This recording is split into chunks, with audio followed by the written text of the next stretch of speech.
We are going to discuss heartbeat and its control. सबसे पहले तो आपने बताना है कि हार्ट बीट को अगर हम उर्दू में देखें तो इसका मतलब क्या है, दिल की धड़कन। ठीक है, तो वही बात आ गई ना कि स्ट्रक्चर भी ज़रूरी है और फंक्शन भी ज़रूरी है। स्ट्रक्चर तो हमने पढ़ लिया, अब हार्ट बीट असल में दिल का फंक्शन है। हार्ट बीट असल में दिल का क्या है, फंक्शन है। लिटरेचर में हम कहते हैं दिल जो है ना, इसका काम जो है वो इमोशंस बनाना है। ठीक है, दिल जो है ये मोहब्बत पैदा करता है। ठीक है, मतलब ये डिफरेंट थाट्स हैं, लेकिन हम यहाँ पे बायोलॉजिकली देखेंगे तो दिल का काम सिर्फ क्या है, हार्ट बीट प्रोड्यूस करना। ठीक है, अब अगर हार्ट बीट प्रोड्यूस हो रही है तो इस पे कंट्रोल भी नेसेसरी है। अगर कंट्रोल ना हो, दिल बेवजह धड़कता रहे तो उसका भी फ़ायदा नहीं है। इसका मतलब इस हार्ट बीट पे कंट्रोल भी ज़रूरी है। तो हम अब इस लेक्चर में देखेंगे कि हार्ट बीट जो है ये कैसे पैदा होती है और इसे कंट्रोल कैसे किया जाता है। ठीक है, तो सबसे पहले आपने डेफिनेशन याद करनी है कि दिल के अंदर अल्टरनेटिंग वेव्स पैदा होती हैं, और ये जो वेव्स हैं इसमें रिलैक्सेशन भी पैदा होती है और कंट्रैक्शन भी पैदा होती है। ये जो दिल के अंदर अल्टरनेटिंग कंट्रैक्शन एंड रिलैक्सेशन पैदा होना, इससे एक पूरा साइकिल चलता है। इस साइकिल को हम कहते हैं कार्डियक साइकिल। क्या कहते हैं?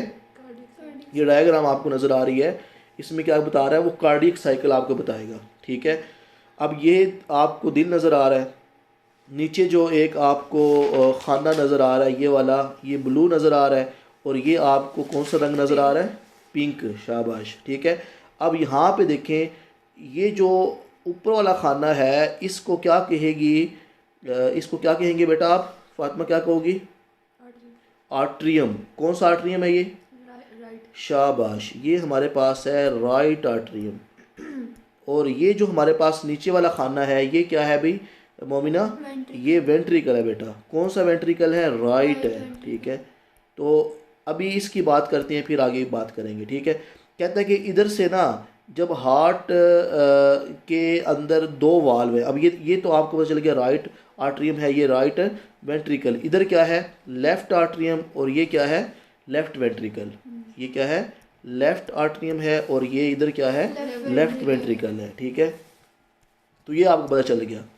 अब बच्चे हमारे पास ये जो खून जो है इस खाने में आ रहा है ऑक्सीजन वाला खून, इस खाने में आ रहा है बग़ैर ऑक्सीजन वाला खून। ठीक है, जब ये दोनों आर्ट्रियम, ये जो आपका राइट है और ये जो आपका लेफ्ट है, दोनों खून से जब भरते हैं ना, तो ये जो आपका आर्ट्रियम और ये जो वेंट्रिकल है, इसके दरमियान जो वाल है ये है ट्राइकस्पिड यहाँ पे। ठीक है, यहाँ पे जो वाल्व है आपका लेफ्ट आर्ट्रियम और लेफ्ट वेंट्रिकल के दरमियान वो है बाइकस्पिड। कहता है ये जो आर्ट्रियो वेंट्रिकल वाल्व है, ये जो ट्राइकस्पिड वाल्व है और ये जो बाइकस्पिड वाल्व है, इन दोनों को वो क्या कहता है? आर्ट्रो वेंट्रिकल वाल्व। ठीक हो गया, इन दोनों को क्या कहता है? आर्ट्रो वेंट्रिकल वाल्व कहता है। ठीक हो गया। अब हमारे पास कहता है कि खून जब इसमें जब आएगा ना खून दोनों में, तो ये दोनों भर जाते हैं खून से। दोनों क्या जाएंगे? हाँ, ये जो आपका कौन सा था? राइट आर्ट्रियम, ये था लेफ्ट आर्ट्रियम। इन दोनों में एक ही वक्त में इधर आ रहा होगा बगैर ऑक्सीजन वाला खून, इधर आ रहा होगा ऑक्सीजन वाला खून। ठीक है, जब ये दोनों में खून आ जाएगा तो ये खून से जब भर जाएंगे तो ये दोनों आर्टरिया इकट्ठे क्या करेंगे? कंट्रैक्ट करेंगे। क्या करेंगे? कॉन्ट्रैक्ट करेंगे। जब दोनों आर्टरिया कॉन्ट्रैक्ट करेंगे तो ये खून से जब भर गए हैं, अपना खून ये आगे ट्रांसफ़र कर देंगे वेंट्रिकल में एक ही वक्त में। ये जो आर्टरिया का कंट्रैक्ट करना है इसे कहते हैं आर्टीरियल सिस्टोल। क्या कहते हैं? ठीक है, आर्टीरियल सिस्टोल। सिस्टोल होता है बच्चे कंट्रैक्ट करना, सिस्टोल का मतलब होता है कंट्रैक्ट करना। ठीक है, और हाँ, जब रिलैक्स करेंगे उसे कहेंगे डायास्टोल। क्या कहेंगे? डायास्टोल। ठीक है, तो ये बात आपने याद रखनी है कि आर्टीरियल सिस्टोल क्या है। अब बात करते हैं जी हमारे पास वेंट्रिकल सिस्टोल क्या है। ठीक हो गया। अब ये देखिए डायग्राम के अंदर कि ये जो आपको खून जो था वो आर्ट्रियम को छोड़ के किस में आ गया, वेंट्रिकल में। ये कौन सा वेंट्रिकल है, लेफ्ट वेंट्रिकल। ये भी वेंट्रिकल, इसको मैं लिख लेता हूँ आर वेंट्रिकल, इसको लिख लेता हूँ एल, लेफ्ट वेंट्रिकल, ठीक है। सॉरी। अब जब खून बाइकस्पर्ड ट्राइकस्पर्ड को छोड़ के आया किस में, राइट वेंट्रिकल में, बाइकस्पर्ड वाल्व से निकल के किस में आया, लेफ्ट वेंट्रिकल में। अब ये जो आपके पल्मोनरी ट्रंक है, फ़र्ज़ करो ये जो है ना आपको जो ब्लू नज़र आ रहा है, ये कौन सा है, pulmonary trunk, P mean pulmonary trunk, ठीक है। और ये जो आपको नज़र आ रहा है पिंक, ये समझो कि आपकी क्या है, एओर्टा। क्या है, एओर्टा, सबसे बड़ी आर्टरी। एओर्टा की बेस पे क्या होंगे, सेमिल्यूनर वाल्व होंगे। यहाँ पे क्या होंगे, ये वाले सेमिल्यूनर वाल्व। यही सेमिल्यूनर वाल्व पल्मोनरी ट्रंक की बेस पे भी है यहाँ पे, ठीक है। कहता है कि जब हमारे पास वेंट्रिकल रिलैक्स होते हैं ना दोनों, तो ये दोनों खून से क्या हो जाते हैं, भर जाते हैं। जो वेंट्रिकल क्या होंगे, रिलैक्स होंगे, दोनों खून से भर जाएंगे। उस वक्त ये जो सेमिल्यूनर वाल्व है ना, ये क्लोज होते हैं। जब वेंट्रिकल खून से भर रहे होते हैं, दोनों रिलैक्स होते हैं, सेमिल्यूनर वाल्व क्या होते हैं, क्लोज होते हैं। और ये बाइकस्पर्ड और ट्राइकस्पर्ड क्या हो जाते हैं, ये देखें, ये ओपन होते हैं। ये क्या होते हैं, उस वक्त ओपन होते हैं।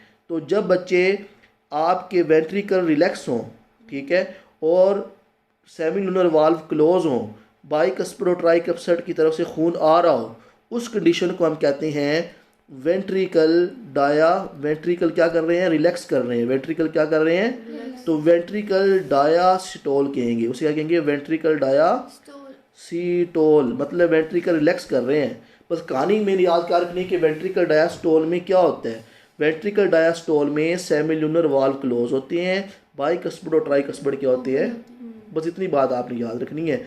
और the condition at which the ventricle are relax and bicuspid and tricuspid valve are open, semilunar valve are closed, this condition is called ventricular diastole। समझ आ गई। इसी तरह जब when both bicuspid and tricuspid are closed, ठीक है, and blood is coming in right atrium, right atrium में blood आ रहा है थ्रू वेना कैवी, और लेफ्ट आर्टरियम में खून आ रहा है थ्रू पल्मोनरी वेन। तो उस वक्त जब दोनों बाइकस्पर्ड और ट्राइकस्पर्ड वाल्व क्या हो, क्लोज हो, खून लेफ्ट आर्टरियम में आ रहा हो कौन सा, ऑक्सीजन वाला, राइट आर्टरियम में आ रहा हो बगैर ऑक्सीजन वाला, उस वक्त जो आर्टरियम की दीवारें हैं वो रिलैक्स कर रही होंगी। तो जब आर्टरियम की दीवारें रिलैक्स होंगी, उसे क्या कह देंगे, आर्टीरियल डायास्टोल। उसे क्या कह देंगे, आर्टीरियल डायास्टोल। समझ आ गई, बस समझना है आपने, क्योंकि मेन चीज़ होती है अंडरस्टैंडिंग, फिर आप चीज़ें समझ लेंगे। तो उसके बाद ही हमारे पास हमने वेंट्रिकल डायस्टोल की बात कर ली, आर्ट्रियल डायस्टोल की बात कर ली, आर्ट्रियल सिस्टोल की भी बात कर ली। एक बात रहेगी कौन सी, वेंट्रिकल सिस्टोल की बात रहेगी। सिस्टोल का मतलब है कंट्रैक्ट करना। तो ये कहानी आपने लिखनी है कि जब वेंट्रिकल के अंदर जो मसल है मायोकार्डियम वो कंट्रैक्ट करेंगे, उस वक्त ये जो बाइकस्पर्ड और ट्राइकस्पर्ड वाल्व जो मैंने यहाँ पे दिखाए थे आपको, ये क्लोज हो जाएंगे। ये जो सेमिल्यूनर वाल्व हैं ये ओपन हो जाएंगे। जो आपका ये कौन सा था, राइट वेंट्रिकल, इसका खून चला जाएगा पल्मोनरी ट्रंक में। लेफ्ट वेंट्रिकल जब कंट्रैक्ट करेगा, इसका खून चला जाएगा एओर्टा में।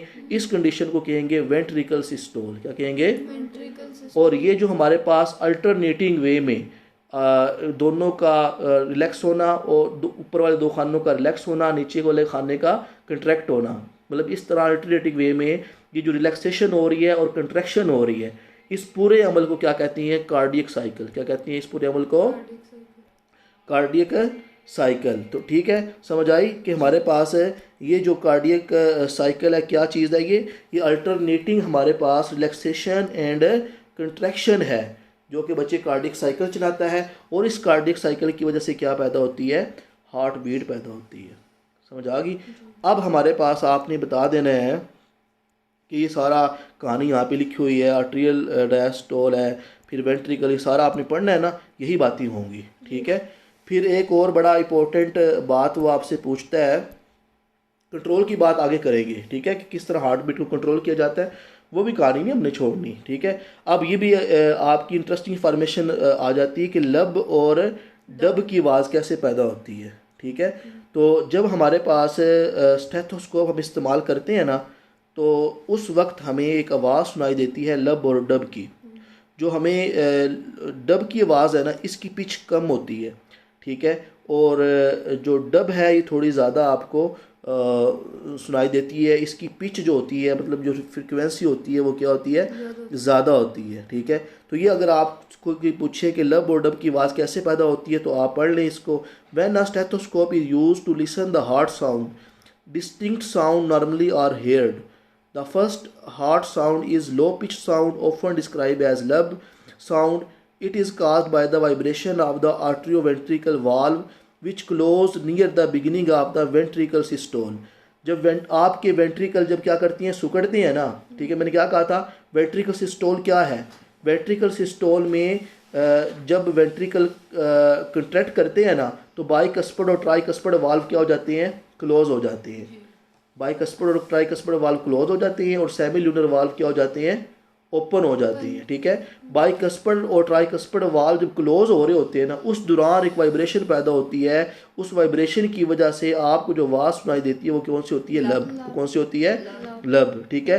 और दूसरी जो आवाज़ सुनाई देती है वो कौन सी है, डब। डब की आवाज़ तब सुनाई देती है जब बच्चे आपके जो पल्मोनरी वाल्व हैं और जो एओर्टिक वाल्व है वो क्लोज होते हैं। और ये कब क्लोज होते हैं, जब आपका सिस्टोल प्रेशर जो है वो ख़त्म हो जाएगा और जब वेंट्रिकल डायास्टोल करेंगे ना, तो उस वक्त सेमिल्यूनर वाल्व क्लोज होते हैं और खून जो है बाइकस्पड और ट्राइकस्पड ओपन होंगे। तो जो सेमिल्यूनर वाल्व हैं उनके क्लोज होने पे जो आवाज़ सुनाई देगी वो डब है, और बाइकस्पड और ट्राइकस्पड वाल्व के क्लोज होने पे जो आवाज़ सुनाई देगी वो लब है। इस तरह दिल के अंदर जो आवाज़ पैदा होती है वो हम जो है सुन सकते हैं किससे, स्टेथोस्कोप से। नेक्स्ट हम पढ़ेंगे क्या, conducting system of the heart, ठीक है। तो उसको देखते हैं, इसको एक मरतबा आप रीड आउट कर लें।